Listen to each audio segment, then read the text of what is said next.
এটা বড় ফিতনার জামানা। জওয়ান বুড়া সবাই আসক্ত হয়ে পড়েছে। এই যে পরকিয়া, এটা এখন বিষক্রিয়ায় রূপান্তর হয়েছে। এটারও একটা উপাদান হলো এই পাশের বাড়ির ভাবির সাথে, পাশের বাড়ির জরিনা ভাবি, সকিনা ভাবির সাথে যোগাযোগের মাধ্যম হয়েছে এখন এই মোবাইল। আর জরিনা ভাবি, সকিনা ভাবি তার প্রবাসী স্বামী রেখে পাশের বাড়ির অবিবাহিত আব্দুল্লাহর সাথে পালিয়ে চুয়াডাঙ্গায়। এই রকম অবস্থা এখন আমার সমাজে নাই। নষ্ট হয়ে গেল সমাজ, পচে গেল সমাজ। চতুর্মুখী ফিতনায় আমরা আক্রান্ত। আল্লাহর নবী বলেছেন কিয়ামতের আগে শেষ জামানায় ঈমান টিকিয়ে রাখা, চরিত্র ঠিক রাখা, এটা হবে মানুষের জন্য বড় চ্যালেঞ্জের ব্যাপার। অবস্থা তখন এত ভয়াবহ হবে, আপনারা 40-50 মিনিট আমার সাথে মনোযোগী থাকতে পারবেন তো? এমন এমন কথা এখন শুরু হবে, এগুলো একটা কথাও আমার না, সব নবীজির কথা। আমি নবীজির কথাগুলো আপনাদেরকে শোনাচ্ছি, যেগুলো তিনি বলেছেন আরো 1500 বছর আগে। আল্লাহু আকবার। 1500 বছর আগে যা বলে গিয়েছেন, আপনি দেখুন আপনার আশপাশের সাথে সব এখন মিলে যাবে, এমন কথা বলে গিয়েছেন। মনোযোগ থাকবে তো আপনাদের? আল্লাহর নবী বলেছেন শেষ জামানায় ফিতনা এমন ভাবে মানুষকে আচ্ছন্ন করবে, সমাজ এবং রাষ্ট্রে নির্বোধ লোকেরা, অপদার্থ অযোগ্য লোকদের নেতৃত্বে সমাজ রাষ্ট্র চলে যাবে। বলবেন হুজুর, প্রথম পয়েন্টটাই কেন আপনি নেতৃত্ব নিয়ে ধরলেন? কারণ হলো ড্রাইভার ঠিক থাকলে যেমন গাড়ির প্যাসেঞ্জার নিরাপদ থাকে, ঠিক তেমনি ভাবে সমাজ আর রাষ্ট্র পরিচালনার ড্রাইভার হলো নেতৃত্ব। এই নেতৃত্ব ঠিক থাকলে সমাজ ঠিক থাকে, রাষ্ট্র ঠিক থাকে। গাড়ির ড্রাইভার অযোগ্য, অদক্ষ, অপদার্থ হলে যেমন প্যাসেঞ্জার সহ গাড়ি খাদে পড়ে যাওয়ার সম্ভাবনা আছে, সমাজ আর রাষ্ট্রে যখন চোর ডাকাত সন্ত্রাসী চাঁদাবাজি লোকেরা যখন রাষ্ট্র আর সমাজ নেতৃত্ব দিবে, ওই রাষ্ট্র আর সমাজও তখন ধ্বংসের কিনারে পড়ে যাবে। এজন্য আল্লাহর নবী বলেছেন শেষ জামানায় এত ফিতনার প্রধান কারণ হবে গোটা সমাজে অপদার্থ অযোগ্য নেতৃত্ব কায়েম হয়ে যাবে। শুনুন আল্লাহর নবীর হাদিস আমি আপনাদেরকে শোনাই। আল্লাহর নবী একদিন সাহাবীদের সামনে বক্তৃতা করছেন। নবীজি সাহাবীদেরকে বললেন আ'আযাকাল্লাহু মিন ইমারাতিস সুফাহা। নবীজি বললেন আমি আল্লাহর কাছে আশ্রয় চাচ্ছি, আল্লাহ যেন তোমাদেরকে অযোগ্য অপদার্থ নেতৃত্ব থেকে তোমাদেরকে আল্লাহ যেন বাঁচান। আল্লাহ নবী হাদিসে যে শব্দটি বললেন সেটা হলো ইমারাতিস সুফাহা। আ'আদাকাল্লাহু মিন ইমারাতিস সুফাহা। নবীজি বললেন ইমারাতিস সুফাহা থেকে আমার উম্মতের জন্য আল্লাহর কাছে আমি আশ্রয় চাই। আল্লাহর রাসূলের সাহাবীরা তখন বললেন ইয়া রাসূলুল্লাহ, একজনও চুপ থাকবেন না, বলেন সাল্লাল্লাহু আলাইহি ওয়াসাল্লাম, ওগো আল্লাহর রাসূল, মা ইমারাতুস সুফাহা, ইমারাতুস সুফাহা কি?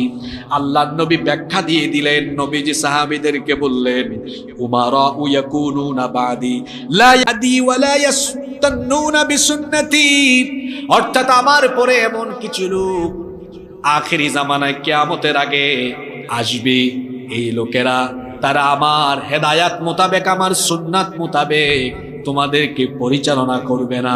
সমাজ এবং রাষ্ট্রকে আমার সুন্নাত মতো, আল্লাহর দেওয়া হেদায়াত মতো তারা পরিচালনা করবে না। আল্লাহর দেওয়া নিয়ম কানুন বাদ দিয়ে, রাসূলের দেওয়া তরিকাকে বাদ করে দিয়ে তারা নিজেদের মস্তিষ্ক প্রসূত, বিবেক প্রসূত আইন কানুন দিয়ে তারা তাদের সমাজ এবং রাষ্ট্রকে পরিচালনা করা আরম্ভ করবে।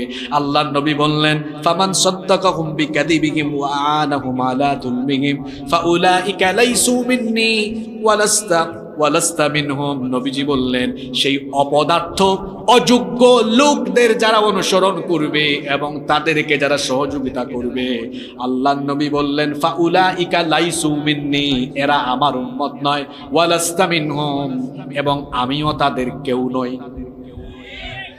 আপনি কি ঘুমায় গেছেন নাকি? নবীজি বলেছেন এদের সাথে আমার সম্পর্ক কাটা, এরা আমার উম্মত নয়, আমিও তাদের কেউ নই, তারাও আমার কেউ নয়। আল্লাহু আকবার।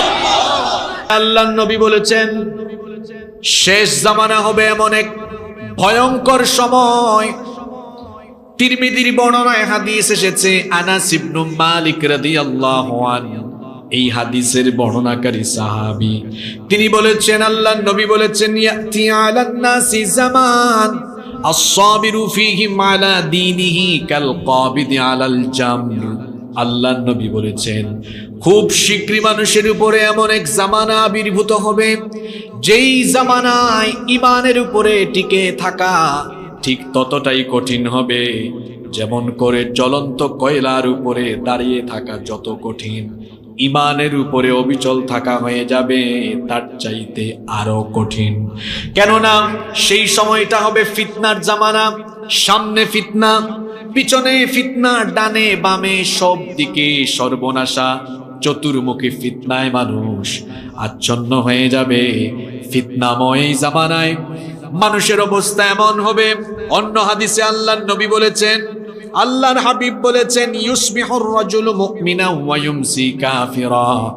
সকালবেলা মানুষ মুমিন থাকবে, কিন্তু ফিতনায় পড়ে সন্ধ্যাবেলায় মানুষগুলো কাফির হয়ে যাবে।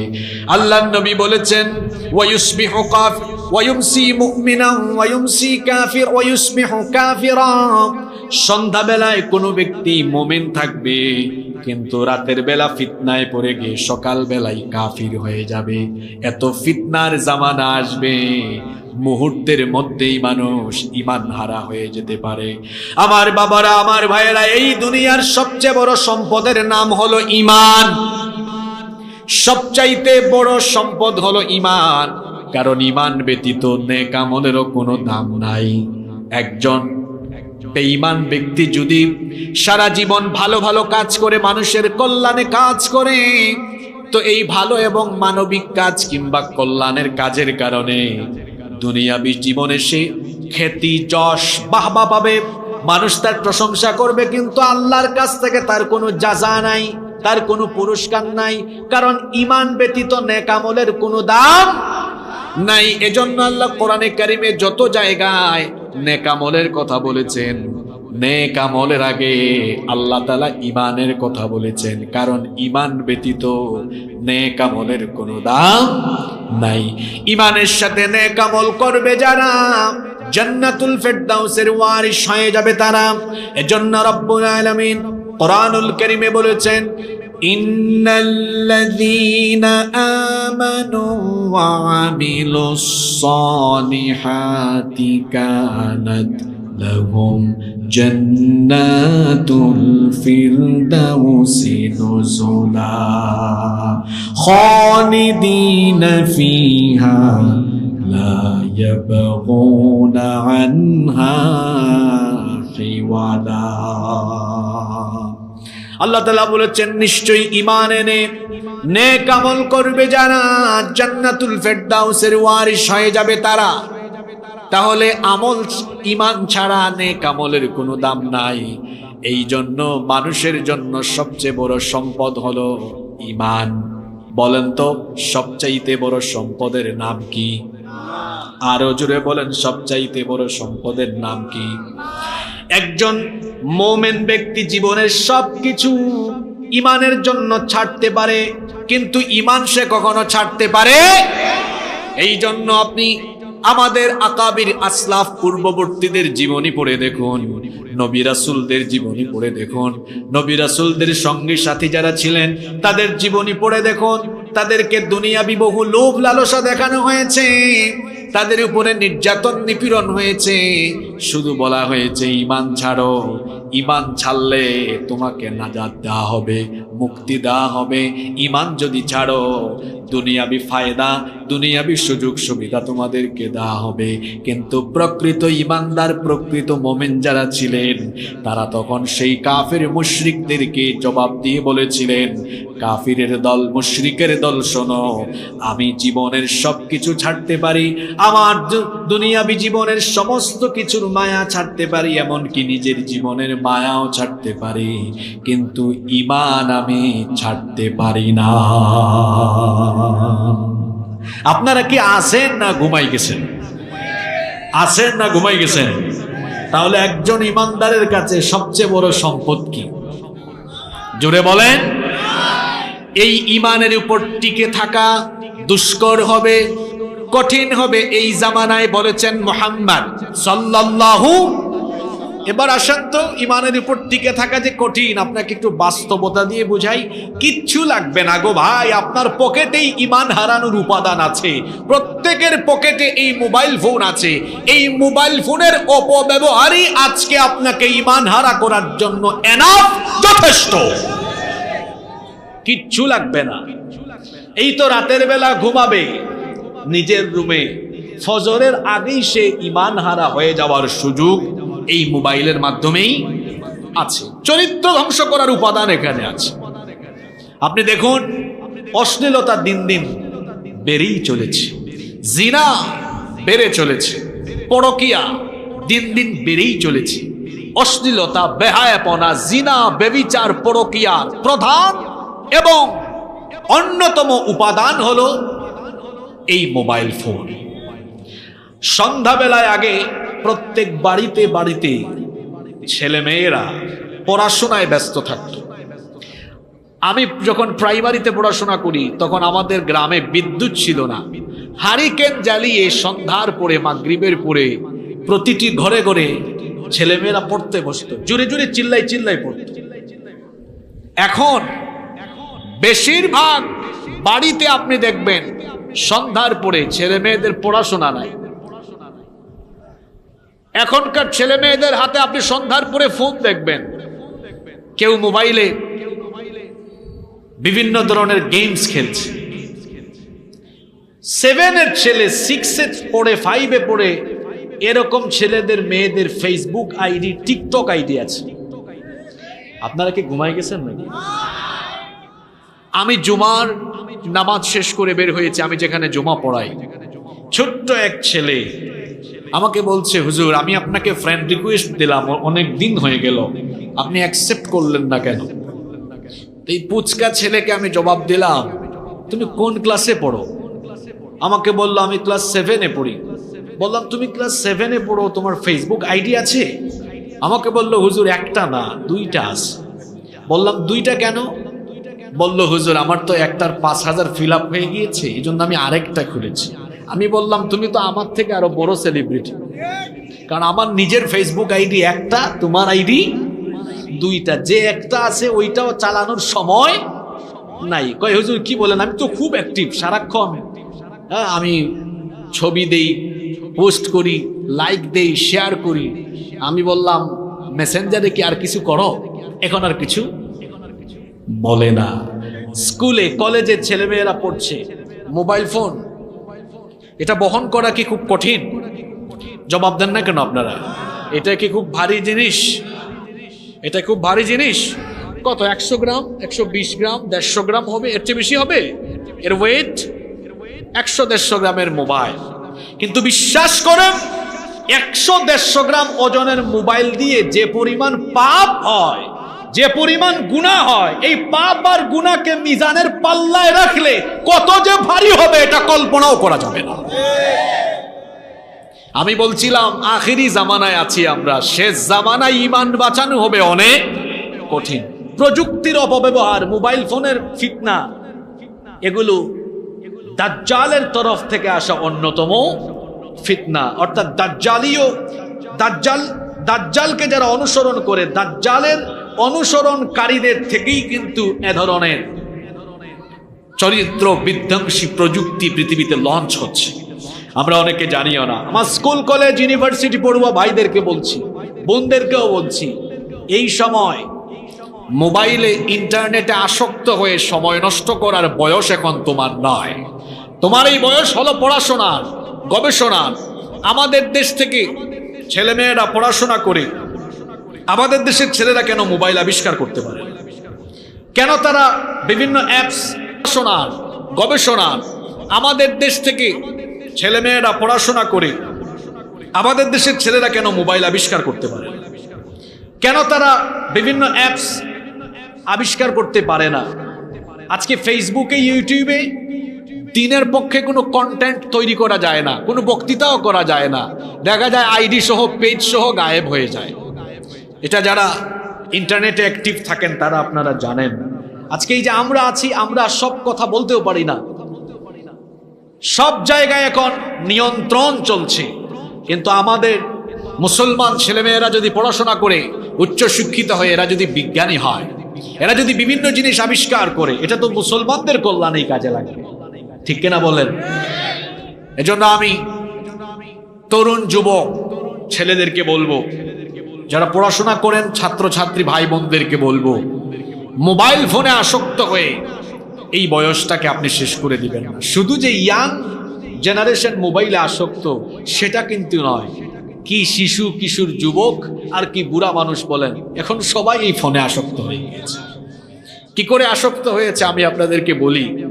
আগে বিভিন্ন বাড়িতে বিবাহের অনুষ্ঠান হলে বা সামাজিক বিভিন্ন অনুষ্ঠান হয় না, সামাজিক অনুষ্ঠানে গেলে মানুষ একসাথে বসতো, গল্প করত, একজন আরেকজনের খবর নিত।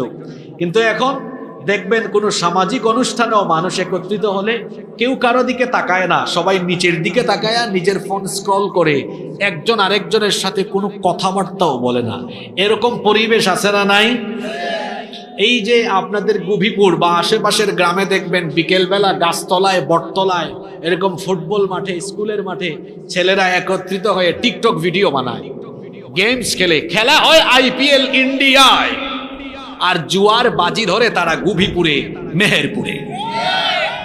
জুয়ায় আসক্ত হয়ে যাচ্ছে ইয়াং জেনারেশন, এরা ফ্রি ফায়ারে আসক্ত হয়ে যাচ্ছে, এরা পাবজিতে আসক্ত হয়ে যাচ্ছে, তথ্য প্রযুক্তির অপব্যবহারে নিজেদেরকে তারা ধ্বংস করে দিচ্ছে। আমার ইয়াং জেনারেশনকে আমি বলবো, ভাইয়েরা আমার, এই মোবাইল আগেই তো বলেছি এটার ওয়েট খুব, কথা বলেন, ওয়েট খুব, ওজন খুব কম, কিন্তু যে পাপগুলো করো এটা দিয়ে, এই পাপের ওজন অনেক। আবার মোবাইল দিয়ে গোপনে গুনাহ হয় বেশি, মোবাইল দিয়ে গোপনে গুনাহ হয় বেশি, প্রকাশ্যে গুনাহ হয় কম, গোপনে গুনাহ হচ্ছে বেশি।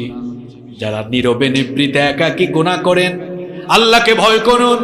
আল্লাহর নবীর একটা হাদিস আপনাদেরকে শোনাই। আল্লাহর নবী সাহাবীদেরকে একদিন বললেন, ও আমার সাহাবীরা শোনো, কিয়ামতের ময়দানে, হাসরের ময়দানে পাহাড় সমপরিমাণ নেক আমল নিয়ে কিছু মানুষ হাসরের মাঠে হাজির হবে, কিন্তু মুহূর্তেই তাদের সকল আমলগুলো ধুলা বালিতে পরিণত হয়ে যাবে, সব আমল তাদের শূন্য হয়ে যাবে। ঘুমাইতেছেন না শুনতেছেন? আল্লাহর নবী বলেছেন, কিয়ামতের দিন হাসরের ময়দানে কিছু ব্যক্তি পাহাড় সমপরিমাণ নেক আমল নিয়ে হাসরের মাঠে উঠবে, কিন্তু মুহূর্তেই তাদের সব আমলগুলো বরবাদ হয়ে যাবে, নষ্ট হয়ে যাবে। আল্লাহর নবীর সাহাবীরা জিজ্ঞেস করলেন, ইয়া রাসূলুল্লাহ, একজনও চুপ থাকবেন না, সবাই বলেন সাল্লাল্লাহু আলাইহি ওয়াসাল্লাম। কি করে এত নেক আমল মুহূর্তের মধ্যেই ধুলা বালিতে পরিণত হয়ে যাবে? কি করে এত নেক আমল মুহূর্তের মধ্যেই বরবাদ হয়ে যাবে? আল্লাহর নবী বললেন, আরবের তিহামা পর্বতের সমান নেক আমল নিয়ে উঠার পরেও সব আমল তাদের শেষ হয়ে যাবে, বরবাদ হয়ে যাবে। এর কারণ হলো ওই ব্যক্তিগুলো রাতের অন্ধকারে কিংবা দিনের আলোতে আধারে এরা যখন একাকী নীরবে নিভৃতে থাকতো, তখন তারা গোপনে গোপনে গুনাহ করত। কলেজ বিশ্ববিদ্যালয়ে যারা পড়াশোনা করো, এই হাদিস তোমার চরিত্র ঠিক করার জন্য এনাফ, যথেষ্ট। তুমি রাতের অন্ধকারে কি করো কেউ জানে না, জানেন কে? জোরে বলেন, জানেন কে? রব্বুল আলামিন কোরআনুল কারীমে বলছেন, ইন্নাল্লাহা লা ইয়াখফা আলাইহি শাইউন ফিল আরদি ওয়ালা ফিস সামা। আসমান জমিনে যা কিছু হয় আল্লাহর কাছে কোনো কিছুই গোপন নাই। অন্য আয়াতে আল্লাহ তাআলা আরো সুন্দর করে বলেছেন, আওয়ালা ইয়ালামুনা আন্নাল্লাহা ইয়ালামু মা ইউসিরুনা ওয়া মা ইউআলিনুন। তারা কি জানে না তাদের গোপন আর প্রকাশ্য সব খবর যার কাছে আছে তিনি কে? সব খবর আল্লাহর কাছে আছে। এমনকি পৃথিবীর কোন প্রান্ত থেকে কোন গাছের পাতা ছিঁড়ে যায় আমার মাবুদের কাছে, আমার রবের কাছে সেই খবরটাও আছে। এজন্য আল্লাহ তাআলা বলেছেন, ওয়া ইনদাহু মাফাতিহুল গায়বি লা ইয়ালামুহা ইল্লা হু ওয়া ইয়ালামু মা ফিল বাররি ওয়াল বাহরি ওয়া মা তাসকুতু মিন ওয়ারাকাতিন ইল্লা ইয়ালামুহা। আল্লাহ তাআলা বলছেন, অদৃশ্যের চাবিকাঠি একমাত্র আমার হাতের মুঠায়, আমি ছাড়া সেটা কেউ জানে না। স্থলভাগ আর জলভাগে যা কিছু হয় সবকিছুই আমি জানি। এমনকি এই দুনিয়ার কোন দেশের কোন প্রান্ত থেকে যদি কোনো গাছের কোনো পাতাও ছিঁড়ে যায়, কোন দেশের কোন প্রান্তের কোন গাছের কোন পাতা ছিল, তার খবরও যার কাছে আছে। গলার আওয়াজ বড় করে বলেন, তিনি কি? তো আমার যুবক ভাইয়েরা, যে আল্লাহর কাছে গাছের একটা পাতা পড়ার খবর আছে, তুমি যে রাতের বেলা দরজা লাগিয়ে দিয়ে বন্ধ করে দিয়ে একা রুমে ফিসফিসিয়ে তোমার গার্লফ্রেন্ডের সাথে কথা বলো, তুমি যে মোবাইলে হারাম ভিডিও দেখো, পর্নোগ্রাফি দেখো, তোমার বাবা দেখে না, মা দেখে না, ভাই দেখে না, বোন দেখে না, কিন্তু তোমার অন্ধকার ঘরে একাকী রুমে কার্যক্রম সম্পর্কে যিনি অবহিত, যিনি জানেন, তিনি কি? সে আল্লাহর ভয় কি অন্তরে নাই? হ্যাঁ, সে আল্লাহর ভয় যার অন্তরে আছে, সেই ব্যক্তি হলো প্রকৃত আল্লাহ ভীরু, প্রকৃত খোদা ভীরু ব্যক্তি। সব খবর আল্লাহর কাছে আছে। আজ আপনি এই মোবাইল পকেটে এই যে ঢুকাই দিলাম, ওজন কম, পকেটে নেওয়া যায়। মোবাইল দিয়ে যে পাপ করছেন, এটা পকেটে নয়, এত পাপ করছেন, এটা হয়তো জমিন থেকে আকাশের সীমা পর্যন্ত স্পর্শ করে ফেলেছে।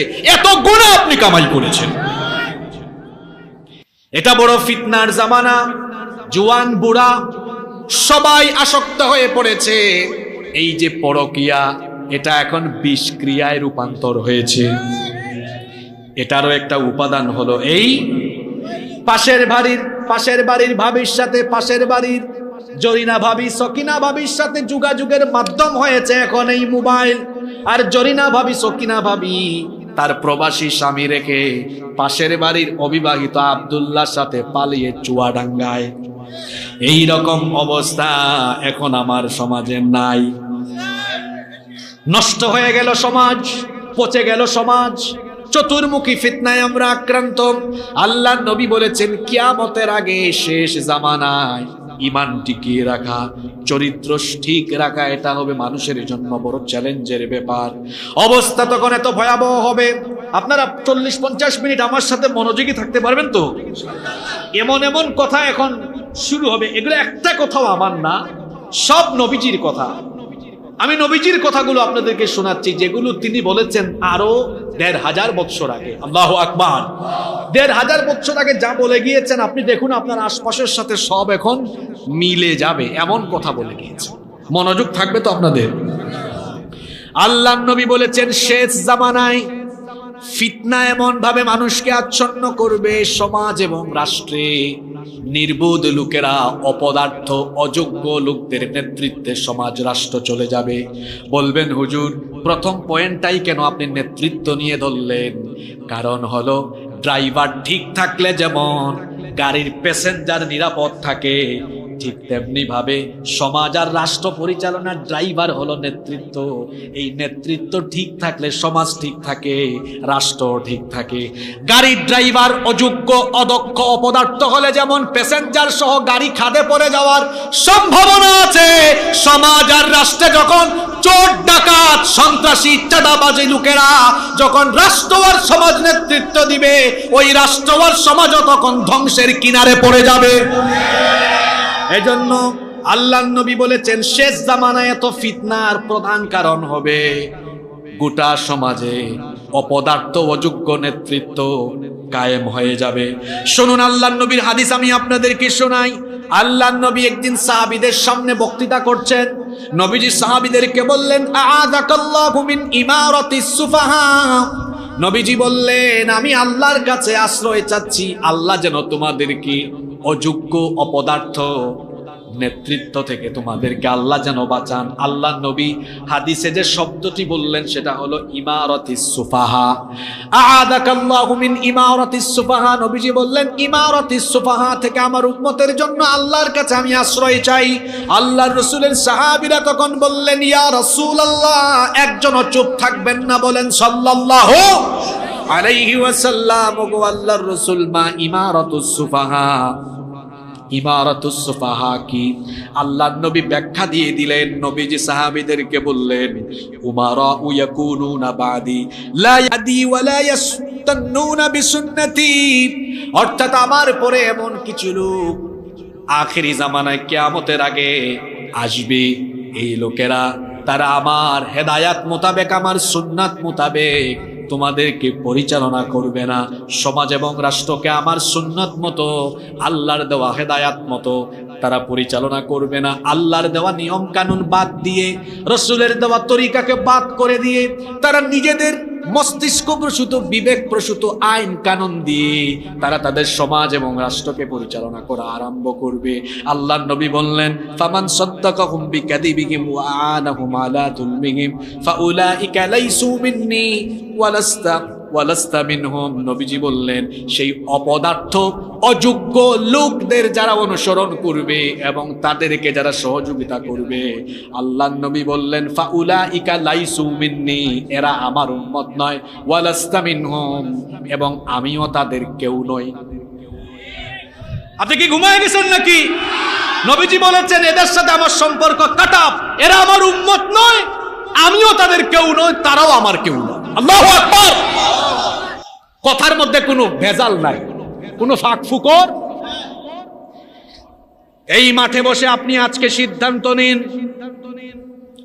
আপনি কিভাবে চলবেন, কিভাবে চলা দরকার, কিভাবে আপনার জীবন চালানো দরকার, সিদ্ধান্ত নিন আজকে। আল্লাহর নবী আরো বলেছেন আখেরি জামানা হবে জুলুমতন্ত্রের জামানা। আল্লাহর নবী বলেছেন ইন্না হাদাল আমর বাদাআ নবুওয়াতান ওয়া রাহমাহ। নবীজি বলেছেন ইসলাম সূচনা হয়েছে নবুয়ত দিয়ে, আর নবুয়তের যুগকে নবীজি বলেছেন রহমতের যুগ। পড়েন সুবহানাল্লাহ। নবীজি বলেছেন ইসলামের স্টার্টিং হয়েছে নবুয়ত দিয়ে, আর নবুয়তের সূচনা হয়েছে, আর নবুয়তের যুগটা হলো রহমতের যুগ। নবুয়তের যুগকে নবীজি বলেছেন রহমতের যুগ। আল্লাহর নবী বলেছেন সুম্মা ইয়াকুনু খিলাফাতান ওয়া রাহমা, এরপরে নবুয়তের যুগের পরে আসবে খিলাফতের যুগ। দেখেন এই কথাটা নবীজি জীবদ্দশায় বলেছেন, কিন্তু যেভাবে বলেছেন হুবহু সেভাবে কথাগুলোর বাস্তবায়ন হয়েছে। নবীজি বলেছেন ইসলাম সূচনা হয়েছে নবুয়ত দিয়ে, নবীজির নবুয়ত আর রিসালত দিয়ে। আল্লাহ নবী বলেছেন নবুয়ত আর রিসালতের যুগ হলো রহমতের যুগ, আর নবুয়ত আর রিসালতের যুগের পরে দুনিয়াতে আসবে খেলাফতের যুগ। বলেন তো নবীজির পরে দুনিয়ায় খেলাফত ছিল কি ছিল না? আরো আসতে বলেন ছিল কি ছিল না? নবীজি বলেছেন সুম্মা ইয়াকুনু মুলকান আদুদা। যারা পড়াশোনা করেছেন তারা জানেন নবীজি বললেন এরপরে খেলাফতের যুগের পরে পৃথিবীতে আসবে রাজতন্ত্রের যুগ। আমরা যারা ইতিহাস পড়েছি তারা জানি নবুয়তের যুগের পরে ছিল খেলাফতের যুগ, খেলাফতের যুগের পরে ছিল রাজতন্ত্রের যুগ। আল্লাহর নবী বলেছেন রাজতন্ত্রের যুগের অবসান হওয়ার পরে সুম্মা কানা জিবরিয়াতান ওয়া উতুওয়ান ওয়া ফাসাদান ফিল আরদ, এরপরে পৃথিবীতে আসবে ফাসাদময় জুলুমতন্ত্র আর স্বৈরতন্ত্রের জামানা। কথাগুলো কি পৃথিবীর সাথে মিলে কি মিলে না? আপনি আবার নিজের কাঁধের উপরে নিয়ে আসেন, কারণ আমার সমাজে এরকম পচা নিকৃষ্ট কিছু লোক আছে, কুরআন হাদিসের কথা সে জোর করে তার মাথার উপরে নিয়ে নেয়। হুজুর বলে এক কথা, হুজুর যখন কুরআন হাদিসের কথাগুলো বলে হুজুর তার নামও বলে না, কিন্তু সে নিজেই তার চরিত্রের সাথে মিলায়া নেয়। এমন মানুষ আছে না নাই? আল্লাহর নবী বলেছেন ইসলাম সূচনা হয়েছে, হাদিসটা মুখস্থ করেন। নবীজি বলেছেন ইসলামের সূচনা হয়েছে নবুয়ত দিয়ে। বলেন কি দিয়ে? বলেন কি দিয়ে? নবুয়ত দিয়ে। এরপরে নবীজি বলেছেন সুম্মা ইয়াকুনু খিলাফা, এরপরে আসবে খিলাফতের যুগ, সেটাও হবে রহমতের যুগ। সুম্মা ইয়াকুনু মুলকান আদুদা, এরপরের যুগ হলো রাজতন্ত্রের যুগ। সুম্মা ইয়াকুনু জাবরিয়াতান ওয়া উতুওয়ান ওয়া ফাসাদান ফিল আরদ, এরপরের সময়টা হলো ফাসাদ, জুলুমতন্ত্র আর স্বৈরতন্ত্রের জামানা। যেই যুগের মানুষেরা নিজের আইনের বিরুদ্ধে, নিজের মতের বিরুদ্ধে গেলে সহ্য করতে না পেরে মানুষের উপরে হিংস্র হায়নার মতো ঝাঁপিয়ে পড়বে, এমন জালিম আজকে দুনিয়াতে আছে না নাই? তাহলে এটা শেষ জামানার, জোরে বলেন, শেষ জামানার আলামত। আল্লাহর নবী বলেছেন শেষ জামানা হবে বড় ভয়ঙ্কর জামানা। সেই জামানায় ফাহেশা কাজ বেড়ে যাবে, বেবিচার বেড়ে যাবে। এজন্য নবীজি বলেছেন, আল্লাহর নবী বলেছেন, লা তাকুমুস সাআহ হাত্তা ইয়াযহারাল ফাহাশ, ততদিন পর্যন্ত কিয়ামত হবে না যতদিন না অশ্লীলতা, বেহায়াপনা সমাজের রন্ধ্রে রন্ধ্রে ছড়িয়ে যায়। আমার বাবারা, আমার ভাইয়েরা, পুরুষোচিত কণ্ঠে জবাব দিয়ে বলেন তো, সমাজে এখন অশ্লীলতা কম না বেশি? বাসা থেকে বের হয়ে ওযু করে বের হবেন তো ওযু ঠিক রাখাও কঠিন। অশ্লীলতা রাস্তার মুড়ে মুড়ে, বিলবোর্ডে, সাইনবোর্ডে, ফেস্টুনে, সব জায়গায়, পত্রিকা পড়েও শান্তি পাবেন না, বিনোদন পাতায় আছে অশ্লীলতার বেহায়াপনা। ম্যাগাজিন হাতে নিবেন, ওখানেও আছে উলঙ্গপনা, নগ্নতা, অর্ধনগ্নতা। রাস্তাঘাটে বিলবোর্ড, সাইনবোর্ড, ফেস্টুন, চতুর্দিকে দেখবেন। আপনি ইউটিউবে ভালো একটা ভিডিও দেখেন, নিচে দিয়ে আরো 3টা খারাপ ভিডিও। নিজের চোখের হেফাজত করাও এই যুগের চ্যালেঞ্জের ব্যাপার। আপনি একটা ওয়াজ শুনবেন, সেখানেও দেখবেন সেই ভিডিওর নিচে আজে বাজে ভিডিও চলে এসেছে। এই রকম করে চতুর্দিকে ফাহেশা কাজ, চতুর্দিকে ফাহেশা কাজ। একটা হাদিস আপনাদেরকে শোনাই, আল্লাহর নবী কি বলেছেন শুনেন। শেষ জামানায় অশ্লীলতা, বেবিচার, বেহায়াপনা এমন ভাবে সমাজে ছড়িয়ে পড়বে, নবীজি বলেছেন, হাত্তা তুজাদুল মারআতু নিহারান জিহারান তুনকাহু ওয়াসাতাত তরিকি লা ইউনকিরু যালিকা আহাদা। আল্লাহর নবী বলেছেন, প্রকাশ্যে দিনে দুপুরে, প্রকাশ্যে দিনের বেলায়, দিনে দুপুরে নারী পুরুষ রাস্তার মধ্যে বেবিচার করবে। এটা দেখেও মানুষ, এই চিত্র দেখেও মানুষ ওখানে গিয়ে বাধা দিবে না।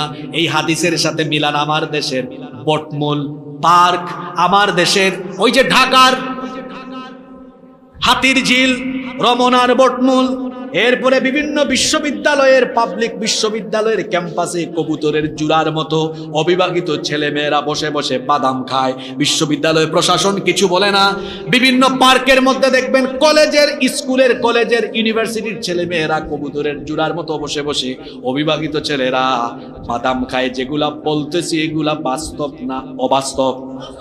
নবীজি বলেছেন, কিয়ামতের আগের জামানায় রাস্তাঘাটে এগুলো ঘটবে। লা ইউনকিরু যালিকা আহাদ, কেউ এটা দেখেও বাধা দিবে না। আল্লাহর নবী বলেছেন, ওয়ালা ইউগাইয়িরুহু, এগুলো প্রতিরোধের জন্য কাজ করবে না। ফায়াকুনু আমসালাহুম, এদের উদাহরণ হবে এই। আল্লাহর নবী বলেছেন, ফায়াকুনু আমসালাহুম ইয়াউমা ইদিনিল্লাযী ইয়াকুল লাউ নাহাইতাহা আনিত তরিকি কলিলান ফাযালিকা ফীহিম মিসলা আবী বকরিন ওয়া উমর।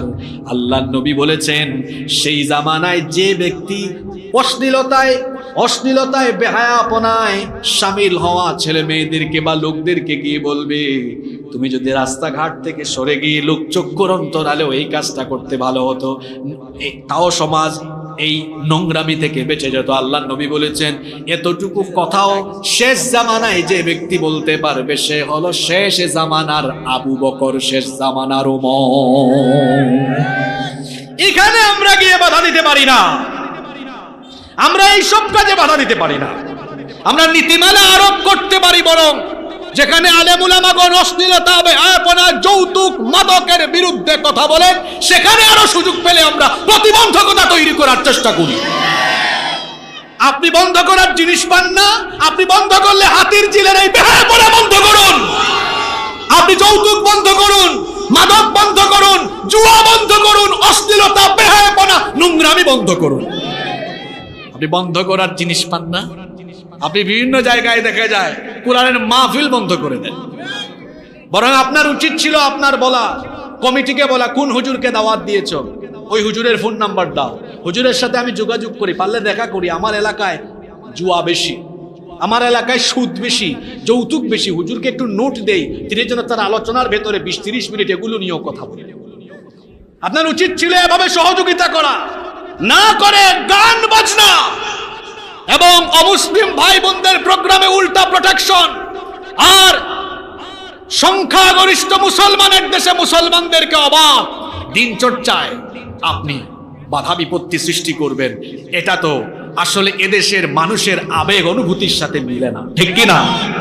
এদেশে যত অমুসলিম বসবাস করেন তাদেরকে রাষ্ট্রীয়ভাবে নিরাপত্তা দেওয়া রাষ্ট্রের দায়িত্ব, এবং সংখ্যাধিক্য যেহেতু এদেশে মুসলমানদের উচিত হলো অমুসলিমদেরকে শ্রদ্ধা করা, ভালোবাসা, তাদের সাথে সুন্দর সম্পর্ক রাখা।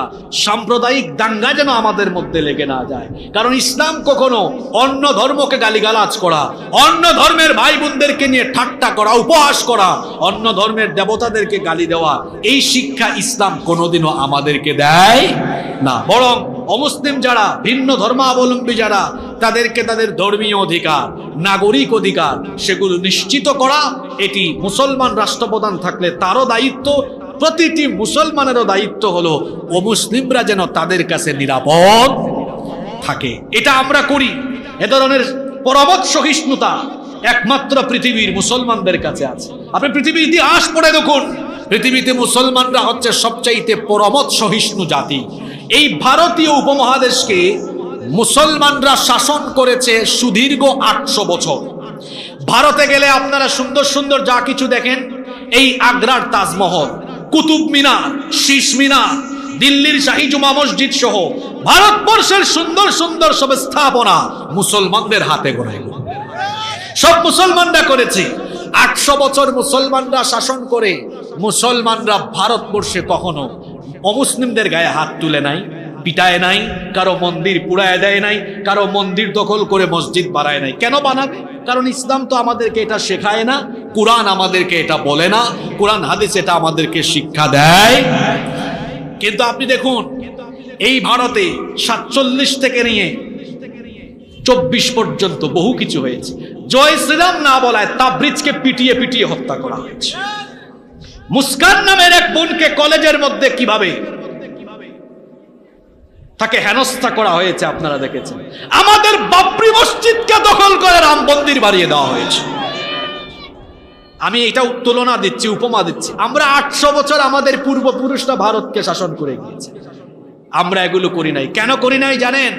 কুরআন, হাদিস, ইসলাম আমাদেরকে এটা শেখায় না। গোপীপুরে যদি হিন্দুদের মন্দির থাকে, সেই মন্দির পাহারা দেওয়া গোপীপুরের মুসলমানদের দায়িত্ব। কোরআন হাদিস এটাই আমাদেরকে শেখায়। তো আমরা তো পরমত সহিষ্ণুতার কথা বলি, আমরা অন্য ধর্মাবলম্বীদেরকে শ্রদ্ধা করার, সম্মান করার কথা বলি। এজন্য অমুসলিমেরা আমাদের কাছে আসে, আমাদের মাহফিলেও তারা আসে। এমনকি আমরা বহু অমুসলিমদেরকে মানবিক কাজেও সহযোগিতা করি। আপনার এটার সাক্ষী। আমরা করি কি করি না? করি। তাহলে যে দিন, যে কোরআন, যে ইসলাম আমাদেরকে মানবিকতা শেখায়, আমাদেরকে পরমত সহিষ্ণুতা শেখায়, সম্প্রীতি শেখায়, মানবতাবোধ শেখায়, মনুষ্যত্ববোধ শেখায়, উত্তম চরিত্রবান হওয়ার কথা বলে, সেই দিনই প্রোগ্রামগুলো বাস্তবায়নের জন্য প্রত্যেকটি মুসলমানের প্রতিটি স্থান থেকে সহযোগিতার দরকার আছে না নাই? আল্লাহ যেন এই কথাগুলো সকল মহলের লোকদেরকে উপলব্ধি করার তৌফিক দান করেন। আমরা সবাই বলি আমিন। সম্মানিত ভাইয়েরা, বলছিলাম যে শেষ জামানায় অশ্লীলতা, বেহায়াপনা, নোংরামি বাড়বে। এমনকি শেষ জামানায় মসজিদের মতো পবিত্র জায়গায় ফিতনা আরম্ভ হয়ে যাবে। আখেরি জামানায় মসজিদের ভেতরেও ফিতনা আরম্ভ হয়ে যাবে। বলেন, এখন আমাদের সমাজের মসজিদগুলোতে ফিতনা আছে না নাই? আমাকে সভাপতি বানালো মসজিদে, হ্যাঁ, কত বড় সাহস! আমার বংশ কি কম? চলো এই মসজিদে থাকবো না, আমরা আরেকটা মসজিদ বানাই। কি বলেন, এরকম আছে না নাই? আমি এই গত বছর নভেম্বরে আমাদের দেশের এক জায়গায় মাহফিলে গিয়েছি, আমি এলাকার নাম না বলি। তারা বললেন, হুজুর আমাদের এলাকায় কিন্তু 9টা মসজিদ। ভাবছিল এই কথা শুনে হুজুর বলে, মাশাআল্লাহ মাশাআল্লাহ। আমি বললাম, ভাই আপনাদের এলাকায় 9টা মসজিদ মানে হচ্ছে আপনাদের এলাকার মধ্যে অনৈক্য বেশি, অস্থিরতা বেশি।